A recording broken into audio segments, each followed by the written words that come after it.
요즘 세상이 밋밋하고 재미있는 일이 그렇게 없는 것 같습니다.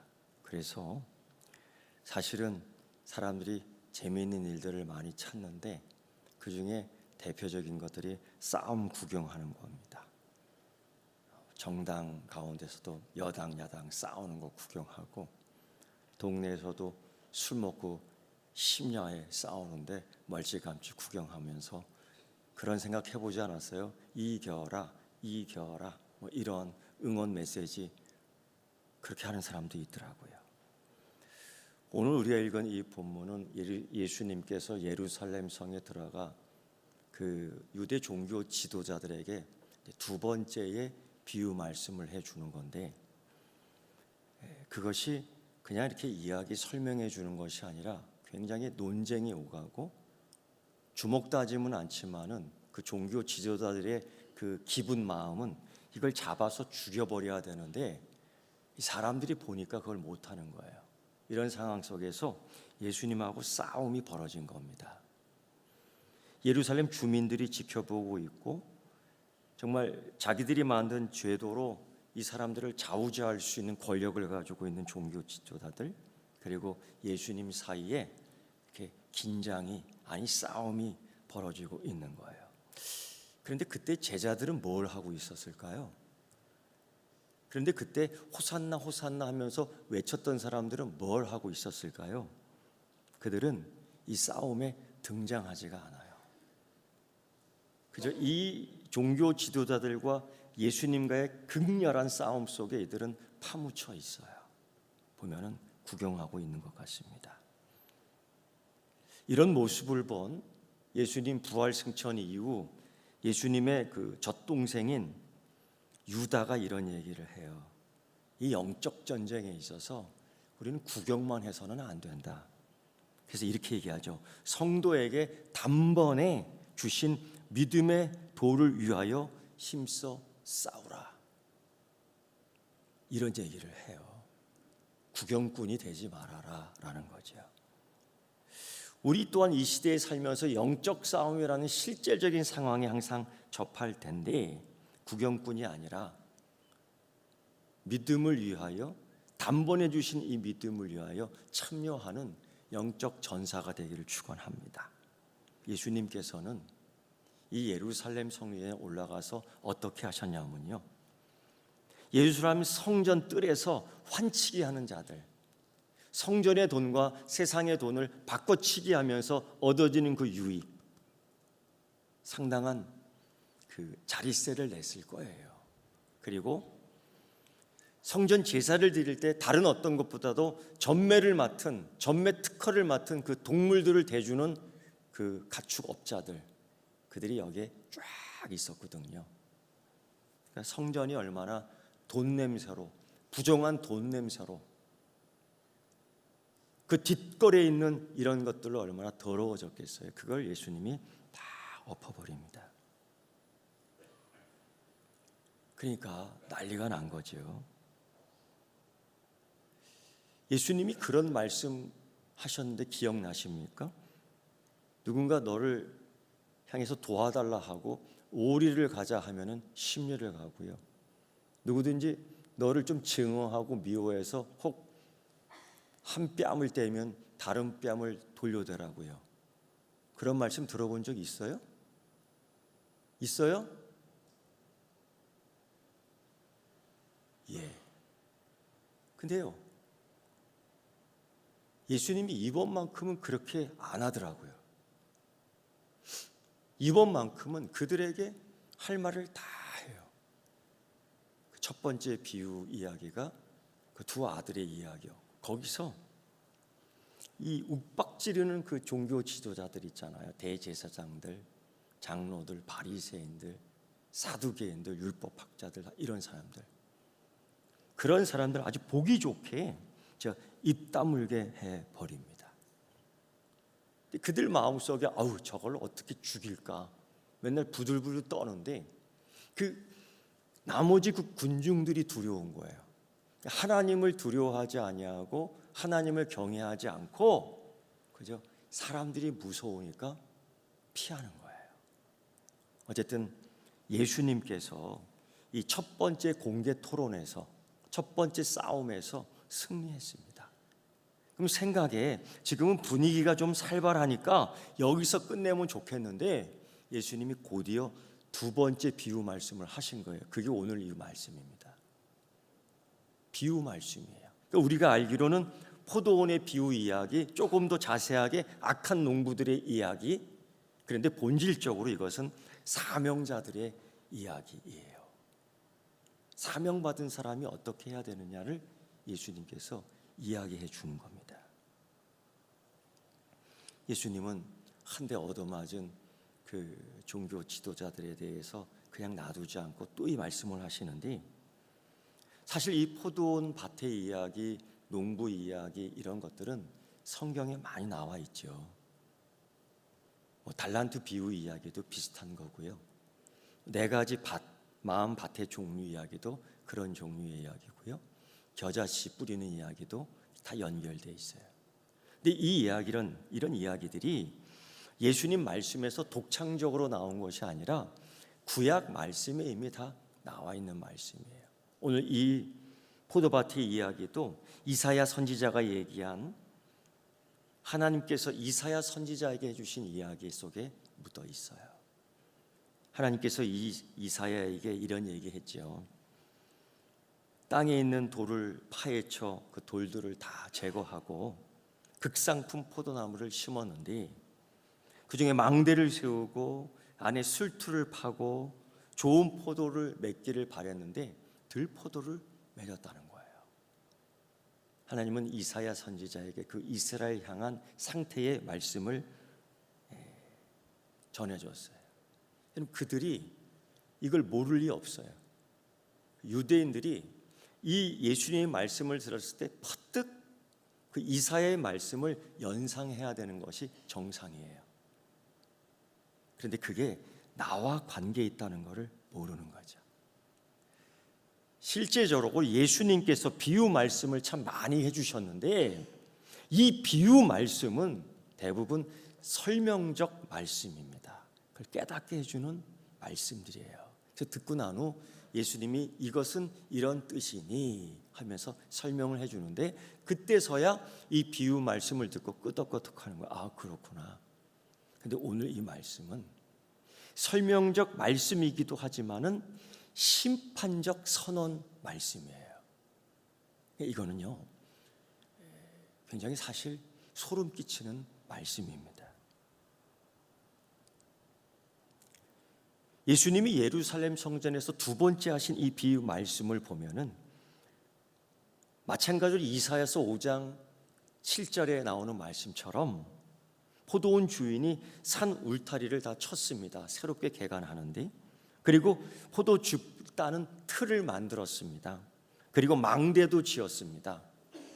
그런데 이걸 농부들에게 세를 주고 이 주인은 타국에 갔습니다. 왜 타국에 간 거예요? 아마 갓 심어 놓은 포도일 겁니다.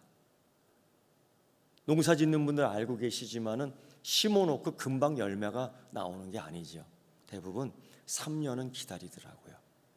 오늘 우리가 읽은 이 성경 이야기에서는 그런 이야기가 되어 있지 않지만은 이 말씀 본문을 보고 그 암시를 알아야 돼요. 3년, 이건 예수님의 공생 기간하고 연결되는 거예요. 그들이 깨닫든지 안 깨닫든지 믿든지 말든지 어쨌든 예수님은 이런 비유 이야기를 해 나갑니다. 이런 비유 이야기의 상징적인 것, 망대, 산 울타리, 집자는 틀, 성경 학자 가운데 벵겔이라는 사람도 칼빈이라는 사람도 이런 게 사실 무엇일까? 이거는 그들에게 준 율법의 말씀이고 그들에게 준 성전이고 그들에게 준 이 예루살렘의 거룩한 땅이다, 뭐 이런 얘기들을 해요. 그럴듯합니다. 틀렸다고 할 수도 없고 뭐 맞았다고 할 수도 없고, 그러나 분명한 것은 하나님이 일찍이 이스라엘 백성을 위한 특별한 은혜를 주었다는 것은 확실해요. 하나님이 이스라엘 백성을 선민으로 삼고 그들을 통해서 하나님 영광 받으시고 그들을 통해서 아름다운 덕을 선전할 때에 하나님은 영광 받으시려고 한 거예요. 특별한 은총을 받은 사람이 분명합니다.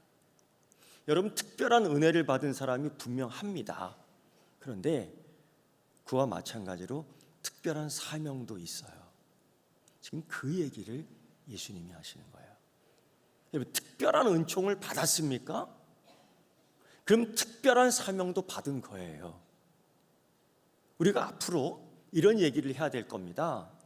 은혜 받았다고 얘기해요. 그러면 사명 받은 걸 알아야 돼요. 은혜 받은 거로 끝나는 것이 아니라 사명 받아 했습니다라까지 연결돼야 돼요. 물론 30배, 60배, 100배 많이 적게 지금 예수님께서는 이 포도원의 열매가 그만큼 생산력을 이렇게 했다, 이런 생산력을 요구하는 것이 아니라 포도나무에서 열매를 맺게 하는 사명을 다했느냐라는 그걸 얘기하고 있는 거예요. 생산성과는 상관이 없는 말씀입니다. 우리 그걸 알아야 돼요. 그래서 우리가 은혜를 받고 어떤 일을 할 때 실패했느냐 성공했느냐가 문제가 아니라 하나님 말씀대로 살았느냐, 하나님 뜻대로 살았느냐, 하나님이 이 일을 통해서 내가 고난받지만은, 내가 어려움을 당했지만은, 내가 힘든 일을 당했지만은, 그러나 이걸 통해서 하나님의 뜻이 이루어지느냐, 하늘의 뜻이 이루어진 것처럼 하나님 뜻이 이루어지느냐, 거기에 내가 도구로 쓰였느냐, 이런 것들을 생각해야 돼요. 나 혼자 잘 먹고 잘 사는 거로 끝날 수가 없는 거지요. 이 포도밭 주인은 비유상 하나님 아버지지요. 그리고 이 포도밭은 열매를 맺는 이스라엘 백성임에 분명합니다. 그리고 이 농부들은 과거나 현재나 또 미래에 그들은 종교 지도자들의 분명하죠. 그걸 맡기는 거예요. 땅 주인이 멀리 여행을 떠나면서 이 이스라엘 지도자들에게 이 백성들을 맡겼습니다. 맡겼는데 그들이 성전에서 돈놀이를 했어요. 맡겼는데 성전에서 짐승들을 끌고 와서 가축놀이를 했어요. 맡겼는데 백성들을 잘 하나님께로 인도하고 정결한 삶을 사는 것이 아니라 자기의 기득권, 자기의 유익만을 탐했어요. 이 탐한다라는 이 죄, 시기한다는 이 죄가, 여러분, 우리는 이 죄에 대한 이 관념에 대해서 이 관념으로 이렇게 자꾸만 생각하고 있는데 이건 굉장히 실질적인 거죠. 그 죄는, 이들의 죄는 구체적으로 뭡니까? 탐욕, 이 돈에 대한 욕심 있는 거예요. 탐욕, 그들은 뭐에? 권력에 대한 욕심이 있는 거예요. 탐욕, 자기 걸 지키기 위해서 살인도 불사하지 않는 죄가 있는 거예요. 자기의 유익을 위해서 허튼 소문을 퍼뜨리고 예수를 죽이기까지 하는데 전혀 무감각한 감각이 있는 거예요. 이게 죄의 영향입니다. 우리가 호기심이든 뭐든 간에 하나에 푹 빠지면은 헤어나질 못해요. 저도 그래요. 사람이 그렇습니다. 왜? 우리가 습관이 있기 때문이죠. 근데 이게 그 당시에 이 종교 지도자들이 그랬다는 거죠. 돈 맛을 본 거예요. 권력 맛을 본 거예요. 자기 유익을 지키는데, 사람 죽이는데 아무도 여기에 대해서 얘기를 못 하는 거예요. 단 예수님만 와서 뒤집어 엎은 거죠. 그러니까 예수님을 죽이고 싶은 거죠. 잔인하게 죽이고 싶은 거죠. 누명을 씌워 죽이고 싶은 거죠. 이게 죄입니다. 자, 이런 가운데에 포도원 주인은 열매를 맺을 때까지 타국에 가서 기다렸던 거예요. 적어도 3년. 그리고 돌아와서 수확기가 다가오자 주인이 포도를 걷어들이기 위해서 자기의 종들을 보냈다는 거죠. 이게 뭐냐면요, 구약시대부터 세례 요한까지 우리 하나님은 선지자들을 계속 보냈습니다. 이사야 선지자를 보냈죠. 결국은 그들이 이사야 선지자를 돌 때려 죽였습니다. 예레미야 선지자를 보냈죠. 얼마나 모욕 폄하하면서 귀싸대기를 때리고 토굴에 숨겨놨죠. 시드기야 왕이 대표적으로 그랬습니다. 또 에스겔 선지자는 어땠습니까? 하루한 날 그발강가 바벨론 땅에서 울며 불며 생활할 수밖에 없었습니다. 사명을 받을 때 이런 일을 당할 수 있어요. 사명이 주어질 때 이런 고난이 있어요. 그래서 고난은 믿음을 갖고 살아가는 거예요. 믿음 없이 고난 받으면요 원망밖에 안 해요. 믿음 없이 고난 받으면요 자꾸 뒤를 바라봐요. 광야에 있는 이스라엘 백성들처럼 말입니다. 그래서 우리가 고난을 겪을 때 꼭 확인해야 될 게 있는데, 믿음이 있느냐 없느냐, 내가 지금 믿음이 어느 정도 되냐를 꼭 체크해야 돼요. 그래야지 그 사명을 잃지 않지요. 만약에 이런 것도 없고 저것도 없으면 그냥 바람에 나는 겨처럼 되는 거죠. 우리가 이런 거에 대해서 훈련이 돼 있어야 됩니다. 급기야 이 주인은 그 종들을 보냈는데 이 종들을 다 때려잡는 거예요. 이 종들을 통해서 주인의 말을 전하는데 듣지 않는 거예요. 심지어 세례 요한까지 보냈지만은 목을 잘라버리는 거예요. 이런 일을 다 당합니다. 그래서 포도원 주인은 할 수 없이 마지막 당연히 내 아들, 당연히 존중받을 내 아들을 그 포도원 농부들에게 보내는 거죠. 이 이야기. 그런데요, 포도원 농부들은 이 아들, 주인의 아들을 귀하게 여기지 않습니다. 특별하게 여기지 않습니다. 되려 이런 악한 생각을 고안해내요.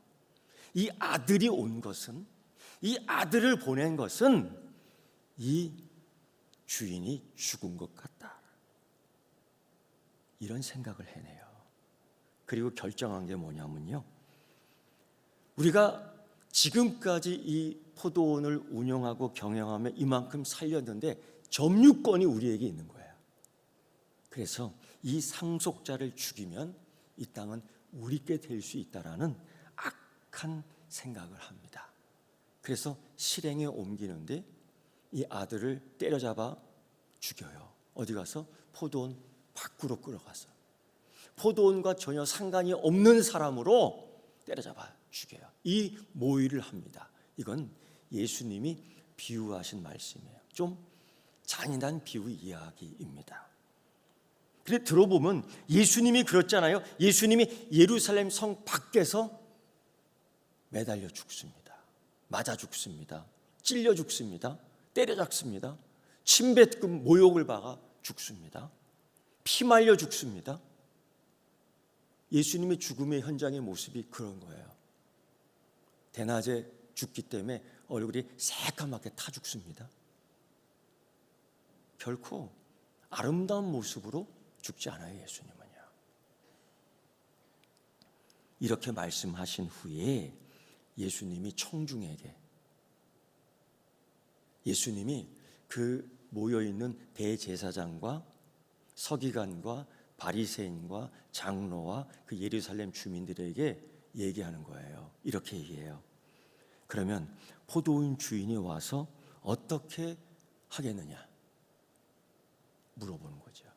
예수님이 답을 얘기해 주지 않아요. 그러면 포도원 주인이 올 때 어떻게 하겠느냐 그들을. 이때 자리에 있던 사람들이, 이때의 그 종교 지도자들이 두 가지를 얘기하는데 정확하게 얘기합니다. 첫째는 그 악한 자들을 진멸하고,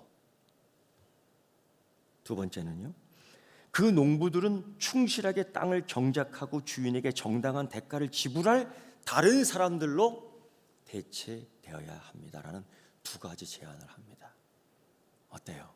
이거 맞는 이야기예요. 그 악한 종들은 진멸하고 대신에 충분히 대가를 지불할 수 있는 농부들을 뽑아 그들에게 다시 세를 주어야 합니다. 여러분, 근데 이게 예수님의 정답이 아니고 그들이 내린 정답입니다. 예수님 말씀을 듣고 이렇게 대답한 자들은 자기가 방금 한 대답이 하나님 아들을 거부하고 학대하고 곧 판결을 내어 죽일 것에 대한 정당한 판결을, 심판을 자기 스스로 내린 거예요. 이 얼마나 소름 끼치는 일입니까? 사람이요, 하나님은 그렇게 역사하셔요. 성경 말씀에 하나님과 대면하게 될 때 자기 입술로 자기 죄를 다 고한다고 했거든요.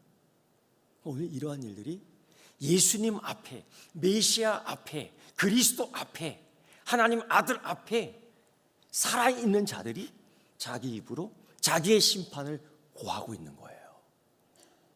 얼마나 이 소름 끼치는 현장입니다. 이걸 예수님이 두 번째 비유 속에서 얘기할 때 그들이 고백하는 거예요.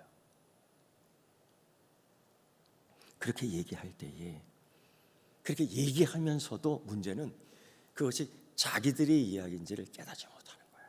몰랐던 거예요. 이때 예수님이 시편 118편을 말씀하고 인용하면서 그걸 완전히 깨닫게 합니다. 일찍이 예수님께서 예루살렘 성으로 올라올 때에 많은 군중들이 그렇게 외쳤습니다. 호산나 호산나 다윗의 자손이여 우리를 구원하소서. 이건 그들이 스스로 해낸 이야기가 아니라 시편 118편 25절 26절에 있는 말씀처럼 그 말씀을 따라 그 말씀이 이루어지는데, 호산나 주 여호와 하나님 우리를 구원하소서라는 호산나, 예수님의 권위, 하나님이 보내신 주의 아들 메시아 그리스도임을 인정하고 그 권위를 인정하고 그 예수님 우리를 구원하달라는 신앙 고백적 외침이었던 거예요. 이런 외침 속에서 이 종교 지도자들은 그렇게 묻는 거죠. 네가 무슨 권위로 이런 일을 하느냐? 네가 무슨 권위, 누가 이 권위를 주었느냐?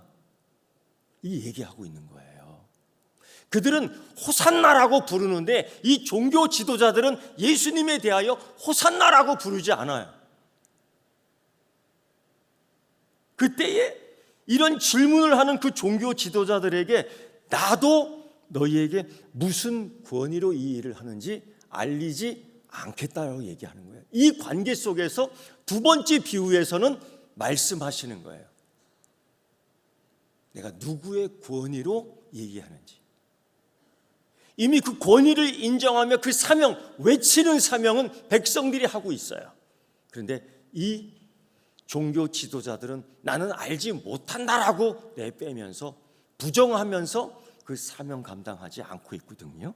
예수님의 권위를 인정하지 않고 있거든요. 이런 가운데에서 예수님께서 얘기하는 거예요. 건축자들의 버린 돌, 누군가가 버린 돌을 누군가가 사용하여 머릿돌로 사용한다는 겁니다. 그런데 그 머릿돌이 누군가에게 떨어지면 박살나는 거예요. 그런데 누군가에게 앞에 있을 때는 그 구원이 디딤돌이 되는 머릿돌입니다. 그리고 예수님께서 그런 말씀하셨습니다. 그들이 예수를 거부하고 그 권위를 거부할 때 예수님 반대하는 자들은 그 나라를 빼앗기고 그 나라에 합당한 열매를 맺을 수 있는 진정한 구원받은 자들에게 다시금 내주긴다는 말씀이에요. 이것이 그들이 얘기한 거죠. 이 밭을 운영할 수 있는 그 악한 자들을 진멸하고 새로운 자들에게 주는 것이 마땅합니다. 그들이 얘기했다고요. 그래서 예수님은 그 구원의 그 여정, 구원의 초대에 있어서 이제는 동네의 어중이 떠중이들, 그들과 비교할 때 별 볼 일 없는 사회적 위치에 있는 사람들 누굽니까? 세리, 창녀, 개종자 죄인들, 엉뚱한 이방인들, 그리고 누구? 우리. 그리고 누구? 나. 그래서 사실 거기에 속해 있어야 되는 거죠. 여러분, 그 성경을 보면은 이 예수님을 거스리고 하나님에게 반역한 사람들의 실제적인 예들이 너무 많이 나와요. 혼자 이 말씀을 준비하면서 왜 이렇게 많아? 결론은 그거죠. 죄인이니까 쉽게 그냥 생각해 버리고 넘어가고 싶더라고요. 성경에는 하나님의 행위를 인정하지 않고 반역한 사람들의 실제 예가 너무 많이 나오거든요. 예를 들면 창세기 처음부터 아담과 하와, 정말 그들은 하나님을 반역하거든요. 하나님의 권위를 인정하지 않아요. 그러면서 그들이 뭐예요? 나도 하나님처럼 될 수 있다라는 거죠. 이게 가장 큰 문제예요. 저는 이렇게 표현해요. 데드라인을 넘었다. 데드라인을 넘었다. 이럴 때에 예수님께서는 이 대제사장들 바리새인들에게 이 말씀을 해주신 시편 118편, 그때서야 그들이 깨닫습니다. 이거 우리한테 하는 얘기구나. 그때서야 이 대제사장들, 이 바리새인들이 예수의 비유에서 자기들이 어디에 속해 있는지를 깨닫게 한 거예요. 이 말씀을 들었을 때 분하죠. 이게 구원받는 백성과 구원받지 못하는 백성들의 차이예요. 말씀을 들었을 때의 반응. 이때도 그들이 예수를 붙들고 싶은 마음, 정말 잡아서 죽이고 싶은 마음이 하늘처럼 찌르는 거예요. 그런데 못해요. 왜? 청중들이 보고 있으니까. 하나님을 경외하는 것이 아니라 여전히 이 사람을 두려워하는 거예요. 믿음이 없는 사람들의 특징이에요. 이거를 주님이 비유를 통해서 얘기해 준 거죠. 여러분, 모든 성도는 하나님의 이 소유를 관리하는 청지기의 사명이 있는 줄 믿습니다. 그게 각자에게 주어진 달란트가 있어요. 어떤 사람은 물질의 달란트를 받는 사람들이 있어요. 특별한 은사예요. 어떤 사람은 시간의 달란트를 받은 사람이 있어요. 이것도 아무나 받는 게 아니에요. 어떤 사람은 건강의 달란트를 받는 사람이 있어요. 이것도 다 주어지는 게 아니에요. 특별히 나에게. 그러면 그걸 가지고 내가 뭘 할 것인가? 그 사명을 가지고 내가 뭘 할 것인가? 여러분, 이게 5달란트 비유도 있고 2달란트 비유도 있고 1달란트 비유도 있고 그 말씀의 비유를 보면 이렇게 늘려나가잖아요. 근데 오늘 이야기는 그게 아니라 그 받은 은혜를 가지고 사명을 감당했느냐, 생산량을 2톤, 3톤을 만들어냈느냐의 문제가 아니라 생산해낼 수 있도록 힘을 다했느냐, 이 이야기를 하고 있는 거예요. 그들은 예루살렘 성전을 거룩하게 지켜야 될 사명이 있는 거예요. 그들은 하나님 말씀을 따라 이 백성들을 온전히 인도해야 될 책임이 있는 교사들이었어요. 그들은 하나님 말씀 따라 사는 삶을 보여줘야 될 사명이 있는 거예요. 여러분, 베드로가 그랬잖아요. 너희는 거룩한 백성이라고요. 너희는 택한 족속이라고요. 너희는 세상에 대하여 거룩한 제사장이라고요. 그거 맞습니까? 그거 믿습니까? 그게 내게 주신 말씀이라고 확신합니까? 그러면 왜? 그럼 그거로 끝나는 거예요? 아니요. 베드로는 또 얘기해요. 그렇게 한 이유는 네가 세상에 나가서 하나님의 아름다운 덕을 선포하기 위함이다. 보여줘야 되는 거죠. 이 사명이에요. 하나님의 것을 맡아서 관리할 수 있는 성실함, 그거를 농부 되시는, 주인 되시는 아버지 하나님은 찾고 있고 요구하고 있는 거죠. 여러분, 모든 사람은 하나님이 계산하는 날에 셈해야 됩니다. 1대1로. 그때는요, 모자라고 남는 문제가 아니에요. 주님 주시는 이 사명을 감당했느냐 이거죠. 성경을 보면요, 사명 감당한 사람 가운데에 긍정적인 평가를 하는 사람이 있죠. 바로 사도 바울입니다. 그는 끝까지 사명 감당을 해요. 이렇게 말입니다. 나는 선한 싸움을 싸우고 나의 달려갈 길을 마치고 믿음을 지켰으니 이제 후로는 나를 위하여 의의 면류관이 예비되었으므로 주곧 의로우신 재판장이 그날에 내게 주실 것이며 내게뿐 아니라 주의 나타심을 사모하는 모든 자에게니라. 이거 디모데후서 4장 7절 8절 사도 바울의 유언과 같은 말씀이에요. 그가 다 했다라고 얘기해요. 여러분, 이런 말씀이 내 말씀이 됐으면 좋겠어요. 하나님, 내가 다 했습니다. 그런데 열매 맺게 하시는 분은 하나님이잖아요. 내가 이만큼 저만큼 했다 이 문제가 아니에요. 내가 끝까지 다 해냈습니다. 이 사명 받은 자의 믿음이 점검될 수 있는 여러분 되기를 축원합니다. 기도하겠습니다. 하나님께서 우리를 사명자로 불러주셨는데 이 사명을 잘 감당하고 있습니까? 그 예수님께서 말씀하신 그 종교 지도자들, 대제사장들, 바리새인들, 장로들, 서기관인들, 그런 자들에게 그 시편 118편의 말씀을 주셨습니다. 하나님, 구원의 촛대와 은혜의 촛대가 옮기지 않게 하시고 우리 서귀포 교회에게 이 지역, 이 세계에, 이 나라의 어머니 되는 교회로 세우셨는데 하나님, 사명을 감당케 하여 주시옵소서. 어렵다 하는 세상의 풍념 속에 같은 말 내뱉지 않게 하시고 하나님께 감사할 수 있는 것들을 찾아내어 감사와 찬양하게 하여 주시옵소서. 우리가 이 땅에 살면서 세상 사람들이 노는 것처럼, 세상 사람들이 말하는 것처럼, 세상 사람들이 욕하는 것처럼 따라하지 않게 하시고 항상 그 입술에 거룩함을 두고 진실을 이야기하며 거룩한 모습 속에 이 세상에 소금이 되고 빛이 되는 사명 감당하게 하여 주옵소서. 주님, 돌이켜보면 모든 것이 주님의 것이라고 우리는 고백합니다. 그렇다면 우리의 삶 속에서 하나님 앞에 섰을 때 모든 것이 하나님 것입니다라는 그 드림의 그 믿음이 더하게 하여 주시옵소서. 예수님의 이름으로 기도드리옵나이다. 아멘.